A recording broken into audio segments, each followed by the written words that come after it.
വലത് പാർട്ടികൾ യഥാർത്ഥത്തിൽ എങ്ങനെയാണ് മുന്നോട്ട് പോകുന്നത്? 2026 അടിമത്ത മനോഭാവമല്ലാതെ സ്വയമായി ചിന്തിച്ച് വോട്ട് ചെയ്യാനുള്ള അവകാശം മിനിമം ആ പാർട്ടിയിൽ പ്രവർത്തിക്കുന്ന ആളുകൾക്കെങ്കിലും ഉണ്ടോ? ഇതൊന്ന് തെളിയിക്കാൻ വേണ്ടിയിട്ടാണ് ഞാൻ ഈ വീഡിയോ ചെയ്യുന്നത്. ഐക്യജനാധിപത്യ മുന്നണി എന്ന പേര് വിട്ടുകൊണ്ട് ഒരു ഐക്യമില്ലാത്ത കാര്യങ്ങൾ കേരളത്തിലെ കോൺഗ്രസ്സുകാര് സ്റ്റേജിൽ ചെയ്യുന്നത് നമുക്കൊരു പുതിയ കാഴ്ചയല്ല കേട്ടോ. അങ്ങനെ ഒരു സംഭവം നടന്നിട്ടില്ല.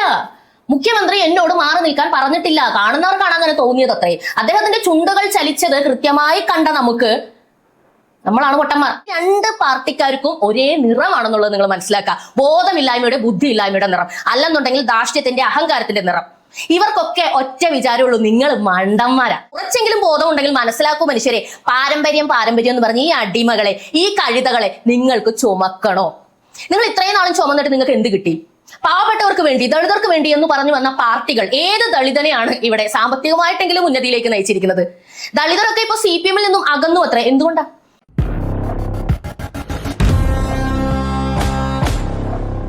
ഞാനിന്ന് നിങ്ങൾക്ക് മുന്നിൽ അവതരിപ്പിക്കുന്ന അല്ലെങ്കിൽ കാണിച്ചു തരാൻ പോകുന്നത് രണ്ട് അടിമകളെയാണ്.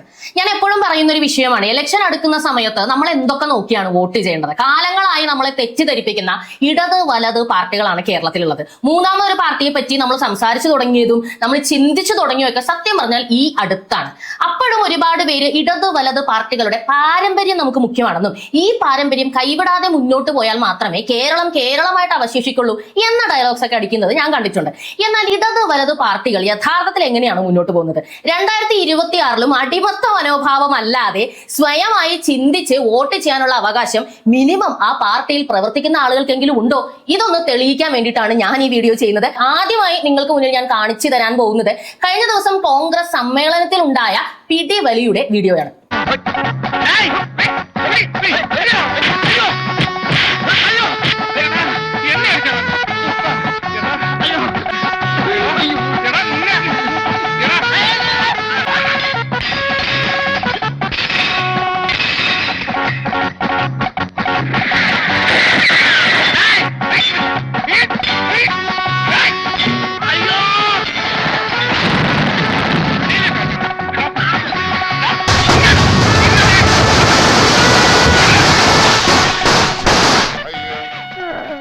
ഐക്യജനാധിപത്യ മുന്നണി എന്ന പേര് വിട്ടുകൊണ്ട് ഒരു ഐക്യമില്ലാത്ത കാര്യങ്ങൾ കേരളത്തിലെ കോൺഗ്രസ്സുകാര് സ്റ്റേജിൽ ചെയ്യുന്നത് നമുക്കൊരു പുതിയ കാഴ്ചയല്ല. സ്റ്റേജിൽ ഇരുന്നുകൊണ്ട് കെ സുധാകരനും VD സതീശനും പരസ്പരം തെറി വിളിച്ച് സംബോധന ചെയ്യുന്നത് വരെ മൈക്കിലൂടെ അല്ലെങ്കിൽ ലൈവായിട്ട് കണ്ട വ്യക്തികളാണ് നമ്മൾ, വീഡിയോയിൽ കണ്ടതാണ്. അപ്പോഴെല്ലാം ഉന്നയിച്ചിരുന്നൊരു വാദം എന്തായിരുന്നു? അത് സൗഹൃദമായിട്ടുള്ള തെറിവിളിയാ, അല്ലാതെ നിങ്ങൾ ഉദ്ദേശിക്കുന്ന തെറിവിളിയല്ല. അതുപോലെ തന്നെ ഈ കാണിച്ച വിഷ്വൽ പുറത്തിറങ്ങിയ സമയത്തും ആളുകൾ ഇത് കണ്ട് ചോദ്യം ചെയ്തു തുടങ്ങിയപ്പോൾ അത് സൗഹൃദ കഴുത്തിന് പിടിയാണ് എന്നൊരു ന്യായീകരണം വന്നിരുന്നു. എന്നാൽ ഇതിൽ കാണുന്ന വ്യക്തിയുടെ ഒരു ബൈറ്റ് സത്യത്തിൽ എന്നെ അതിശയിപ്പിച്ചു കളഞ്ഞു. നിങ്ങളും കൂടി ഒന്ന് കണ്ടോ. ഇറ്റ്സ് ഓൾറെഡി ലേറ്റ് എന്ന് പറഞ്ഞുകൊണ്ട് ഷാഫി പരിപാടിയിൽ പ്രസംഗിക്കാൻ വിസമ്മതിക്കുന്ന ഒരു സാഹചര്യം മാത്രമാണ് ഉണ്ടായത്. ഇന്ന് CPM സൈബർ ഹാൻഡിലുകളൊക്കെ ഇതിനെതിരെ വ്യാപകമായ പ്രചരണം നടത്തുന്നത് തികച്ചും രാഷ്ട്രീയ പ്രേരിതം മാത്രമാണ്. അങ്ങനെ യാതൊരു സംഭവവും ഈ ഉണ്ടാക്കിയെടുത്ത ഈ നവമാധ്യമങ്ങളിലൊക്കെ ഉണ്ടാക്കിയെടുത്തതുപോലുള്ള യാതൊരു സംഭവം അവിടെ ഉണ്ടായിട്ടില്ല. ഷാഫിക്ക് യാതൊരു നീരസവും ഉണ്ടായിട്ടില്ല, ഒരു പ്രശ്നവും അവിടെ ഉണ്ടായിട്ടില്ല. ഇതൊക്കെ വ്യാജമായി ഉണ്ടാക്കുക. നിങ്ങൾ ആ CPMകാർ പ്രചരിപ്പിക്കുന്ന വീഡിയോ നോക്കിയാൽ തന്നെ അറിയാം. അതിൽ നടുഭാഗത്തുള്ളത് എഡിറ്റ് ചെയ്തുകൊണ്ട് ആദ്യം അവസാനമുള്ള രണ്ട് സാധനങ്ങൾ കണക്ട് ചെയ്തുകൊണ്ട് ഒരു എഡിറ്റഡ് വീഡിയോ ആണ് പ്രചരിപ്പിച്ചുകൊണ്ടിരിക്കുന്നത്. മാത്രമല്ല ഇപ്പോൾ AI വീഡിയോ വെച്ചുകൊണ്ട് എൻ്റെ കഴുത്തിന് ഷാഫി പിടിക്കുന്നത് പോലുള്ള ഒരു പ്രചരണം ഒരു ഭാഗത്ത്, മറുഭാഗത്ത് ഷാഫിയെ കെഴുത്തിക്കൊണ്ടുള്ള പ്രതികരണങ്ങൾ. ഇതൊക്കെ തന്നെ രാഷ്ട്രീയ പ്രേരിതമാണ് എന്ന് മനസ്സിലാക്കാൻ വളരെ എളുപ്പത്തിൽ സാധിക്കും.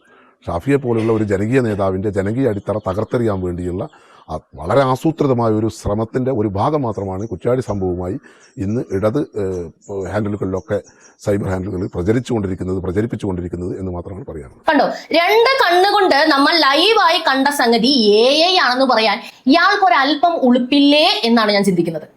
ഇതിൽ നിന്നും മനസ്സിലാകാമല്ലോ ഇയാളുടെ തലച്ചോറ് ഇയാളുടെ തലയിലാണോ അതോ പാർട്ടി ഓഫീസിൽ പണയം വെച്ചിരിക്കുകയാണോ?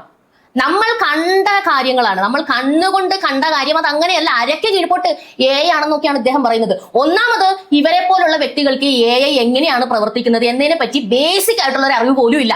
കതറും ഇട്ട് ഇങ്ങനെ നടക്കുന്നു എന്നല്ലാതെ ലോകത്ത് നടക്കുന്ന യാതൊരു സാങ്കേതിക വിദ്യകളെ കുറിച്ചും ഇവർക്ക് അറിവില്ല. 2026 ലോകം മുന്നോട്ട് പോകുന്നത് എങ്ങനെയാണ് എന്നതിനെ കുറിച്ചും അറിവില്ല. അതാണ് ഏറ്റവും വലിയൊരു ബാക്ക്വേർഡ്, ഏറ്റവും വലിയൊരു പ്രശ്നം. അതുകൊണ്ട് തന്നെ ഇപ്പോഴും 10-20 വർഷം മുമ്പ് കോൺഗ്രസ് കാണിച്ച അതേ നാടകങ്ങൾ അല്ലെങ്കിൽ അങ്ങനെയൊക്കെയാണ് എന്ന് പറഞ്ഞു കഴിഞ്ഞാൽ ആളുകൾ വിശ്വസിക്കും എന്ന പൊളിറ്റിക്സിലാണ് ഇപ്പോഴും ഇയാളെ പോലുള്ള ആൾക്കാർ ഇരിക്കുന്നത്. അപ്പൊ ഒന്ന് ആലോചിച്ച് നോക്കുക, ഇത് കണ്ട നമ്മളാരായി? ഇനി രണ്ടാമതൊരു കാഴ്ച കാണിക്കാം.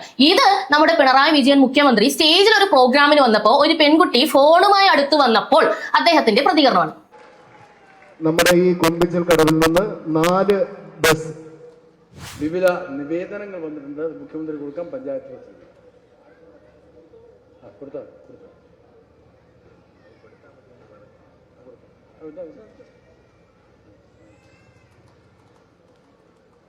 ഹലോ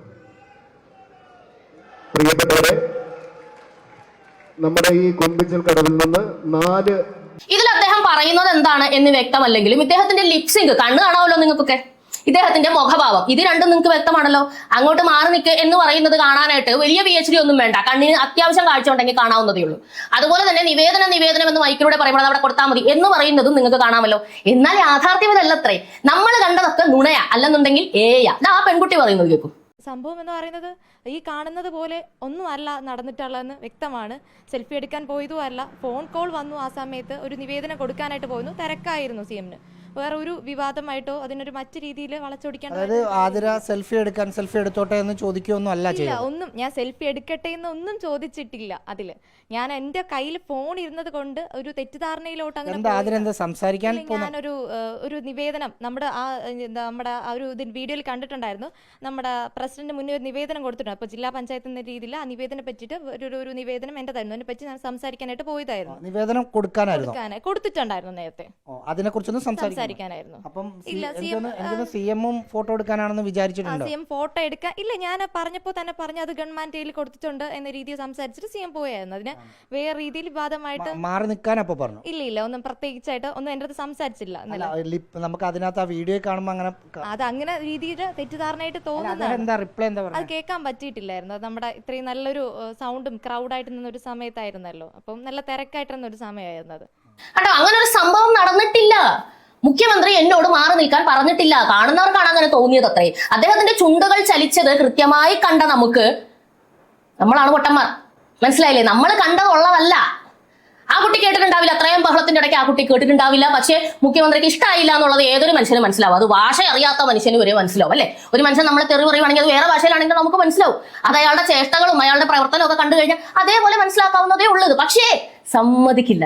നിങ്ങൾ പറഞ്ഞ ഇടത് വലത് പാർട്ടികളുടെ പാരമ്പര്യം ഇതാണ് എന്നാണ് ഞാൻ പറയാൻ വേണ്ടി ആഗ്രഹിക്കുന്നത്. തലച്ചോറ് പണയം വെച്ചവർക്ക് മാത്രമേ, അല്ലെങ്കിൽ അടിമകളായി തുടരാൻ കഴിയുന്നവർക്ക് മാത്രമേ ഈ പറയുന്ന 2 പാർട്ടികളുടെയും കൂടെ പ്രവർത്തിച്ച് മുന്നോട്ട് പോകാൻ കഴിയും. സ്വന്തമായ അഭിപ്രായം പറയുന്നവരെ എല്ലാം ഒതുക്കും. പ്രേംകുമാറിന്റെ ഒരു പോസ്റ്റ് ഞാൻ ഇന്ന് വായിച്ചിരുന്നു. സച്ചിദാനന്ദൻ ഇപ്പോൾ 3ാമതും പിണറായി ഭരിക്കണ്ട എന്ന് പറഞ്ഞ് വലിയ വിവാദമായെങ്കിലും അദ്ദേഹത്തിന്റെ ചെയർമാൻ പോസ്റ്റിന് വലിയ തട്ടൊന്നും സംഭവിച്ചിട്ടില്ല. എന്നാൽ പ്രേംകുമാർ ആശാ വർക്കർമാരെ പറ്റി ഒരു വിവാദമായ ഒരു പ്രസ്താവന നടത്തിയതോടുകൂടി പ്രേംകുമാർ ഔട്ട്. പ്രേംകുമാർ കോൺഗ്രസ്സുകാരനായതുകൊണ്ടുകൂടിയും പ്രേംകുമാറിനെ ഔട്ടാക്കാൻ പിണറായി വിജയൻ സർക്കാരിന് ഈസിയാണ് അത്രേ. ഇതുപോലെ സ്വജന പക്ഷപാതം കാണിക്കുന്നത് ഷാഫി പറമ്പിൽ കഴുത്തിന് പിടിച്ചിട്ട് അത് ആണെന്ന് പറയുന്നത്. ഈ 2 പാർട്ടിക്കാർക്കും ഒരേ നിറമാണെന്നുള്ളത് നിങ്ങൾ മനസ്സിലാക്കുക. ബോധമില്ലായ്മയുടെ ബുദ്ധിയില്ലായ്മയുടെ നിറം, അല്ലെന്നുണ്ടെങ്കിൽ ധാർഷ്ട്യത്തിന്റെ അഹങ്കാരത്തിന്റെ നിറം. ഇവർക്കൊക്കെ ഒറ്റ വിചാരമുള്ളൂ, നിങ്ങൾ മണ്ടന്മാരാ. ലോകത്ത് കണ്ടതിൽ വെച്ച് ഏറ്റവും വലിയ മണ്ടന്മാരാണ് കേരളത്തിലുള്ളത്. അല്ലെന്നുണ്ടെങ്കിൽ നിങ്ങളൊന്ന് ആലോചിച്ച് നോക്കുക. നിയമസഭയിൽ കയറി ഇപ്പോഴത്തെ വിദ്യാഭ്യാസ മന്ത്രി മുണ്ടുപൊക്കി കാണിച്ച ബെല്ലാരി രാജ പരിപാടി കണ്ട് ആസ്വദിച്ചവരല്ലേ നിങ്ങളെല്ലാം? ലൈവായിട്ട് അത് നിയമസഭയിൽ ഇങ്ങനെ നടക്കുന്നു എന്ന് കണ്ടപ്പോൾ തൊലിയുരിഞ്ഞിരുന്നവരാണ് നമ്മളെല്ലാം. എന്നിട്ട് നമ്മുടെ പൈസ എടുത്ത് ആ കേസ് നടത്തിക്കൊണ്ട് ഇപ്പോഴും ഈ ശിവൻകുട്ടി അടക്കമുള്ള ആൾക്കാർ പറയുന്നത് ഞാനൊന്നും ചെയ്തില്ല, ബാക്കി ദൃശ്യങ്ങളൊക്കെ ഞാൻ അവിടെ ബോധം കെട്ട് കിടക്കുമായിരുന്നു. അപ്പൊ ഇതൊക്കെ കണ്ട നമ്മളാരാ? ഞാൻ അതാ ചോദിക്കുന്നത്. ഞങ്ങളെ കണ്ടിട്ട് നിങ്ങൾക്ക് ചെവിയിൽ പൂ വെച്ചിട്ട് നടക്കുന്ന ആൾക്കാരെ പോലെ തോന്നുന്നുണ്ടോ? നിങ്ങൾ ഈ പറയുന്ന വങ്കത്തരമൊക്കെ വിശ്വസിക്കാൻ മാത്രം മണ്ടന്മാരാണ് ഞങ്ങളെന്ന് തോന്നുന്നുണ്ടോ? അതെ, ഇന്റർനെറ്റ് ഒക്കെ ഇത്രയും വിപുലമല്ലാത്ത സാഹചര്യങ്ങളിൽ നിങ്ങളുടെ ക്യാപ്സൂൾ വിഴുങ്ങിയിരുന്നതിന്റെ ഫലമാണ് ഇന്ന് കേരളത്തിലെ ജനങ്ങൾ അനുഭവിക്കുന്നത്. ഇനി ആ ക്യാപ്സൂൾ വിഴുങ്ങാനായിട്ട് താല്പര്യമില്ല എന്നുള്ളതാണ് പറയുന്നത്. കുറച്ചെങ്കിലും ബോധം ഉണ്ടെങ്കിൽ മനസ്സിലാക്കൂ മനുഷ്യരെ. പാരമ്പര്യം എന്ന് പറഞ്ഞ് ഈ അടിമകളെ, ഈ കഴുതകളെ നിങ്ങൾക്ക് ചുമക്കണോ? നിങ്ങൾ ഇത്രയും നാളും ചുമന്നിട്ട് നിങ്ങൾക്ക് എന്ത് കിട്ടി? പാവപ്പെട്ടവർക്ക് വേണ്ടി, ദളിതർക്ക് വേണ്ടി എന്ന് പറഞ്ഞു വന്ന പാർട്ടികൾ ഏത് ദളിതനെയാണ് ഇവിടെ സാമ്പത്തികമായിട്ടെങ്കിലും ഉന്നതിയിലേക്ക് നയിച്ചിരിക്കുന്നത്? ദളിതരൊക്കെ ഇപ്പൊ CPM-ൽ നിന്നും അകന്നു അത്രേ. എന്തുകൊണ്ടാ? കഴിഞ്ഞ ദിവസം ഒരു ഹർത്താൽ നടത്തിയപ്പോഴത്തേക്ക് സാമൂഹിക സുരക്ഷാ വകുപ്പിൽ നിന്നും വിരമിച്ച ഒരു ഉദ്യോഗസ്ഥ പറഞ്ഞത്, പാവപ്പെട്ടവരുടെ പേരും പറഞ്ഞ് ഹർത്താൽ നടത്തുന്ന ഇവർക്ക് ആദിവാസികളോടും പിന്നോക്ക വിഭാഗക്കാരോടും ദളിതരോടും ഒക്കെയുള്ള യഥാർത്ഥ നയം എന്താണെന്ന് സർവീസിലിരിക്കെ അനുഭവിച്ചറിഞ്ഞ വ്യക്തിയാണ് ഞാനെന്നാണ്. ഇത് ഒരുപാട് പേർക്കറിയാം. നിങ്ങൾക്ക് ഇനിയും ഈ പാർട്ടികളോടൊപ്പം തുടർന്നു പോകണമെങ്കിൽ അടിമത്തമല്ലാതെ ചിന്തിക്കുന്ന ഒരു തലച്ചോറ് നിങ്ങൾക്ക് ഉണ്ടാകാൻ പാടില്ല. അതിന് പകരം വേണമെങ്കിൽ പൊതിച്ചോറ് വെക്കാം. മനസ്സിലായില്ലേ? നിങ്ങൾ നിങ്ങളുടെ ഒരു നിലപാട് പറഞ്ഞാൽ ആ നിമിഷം പുറത്താവും.